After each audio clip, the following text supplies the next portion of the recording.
हाय दोस्तों, आप लोग कैसे हो। आशा करती हूँ कि आप लोग अच्छे होंगे और मन लगा के पढ़ाई कर रहे होंगे। पदबंध बहुत ही इम्पोर्टेंट, बहुत ही महत्वपूर्ण टॉपिक है ये इस टॉपिक को शॉर्ट में तो नहीं बताया जा सकता, मगर मैं कोशिश कर रही हूँ कि शॉर्ट में आप लोग को बताऊँ और इसका लॉन्ग भी वीडियो में बनाऊँगी एक दिन। पदबंध क्या है? अगर हम एक शब्द को, किसी शब्द को लेते हैं, अगर हम एक अकेले कमल है या तो अच्छा शब्द लेते हैं, अगर हम उसे एक अकेले है तो हम उसे शब्द कहेंगे। अगर वो वाक्य में आ जाते हैं तो उसे हम पदबंध कहते हैं। तो पदों का बंध समझ में आया होगा कि पदों का बंध है, मतलब हर एक पद एक दूसरे से जुड़े हुए हैं, परस्पर आपस में संपर्क है उनका, आपस में संबंध है उनका, तो उसी को हम पदबंध कहते हैं। ये तो रही आसान भाषा में अपने शब्दों में मैं बताने का प्रयास की हूँ।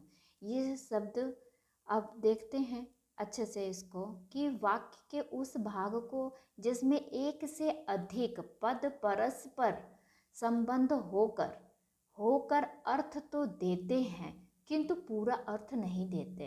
अर्थ देंगे एक दूसरे से अधिक, देखिए है इसमें एक से अधिक पद परस्पर आपस में परस्पर संबंध होकर अर्थ देते हैं किंतु पूरा अर्थ नहीं देते हैं। सही बात है, पूरा अर्थ नहीं दे सकता, पूरा वाक्य ही अर्थ देता है।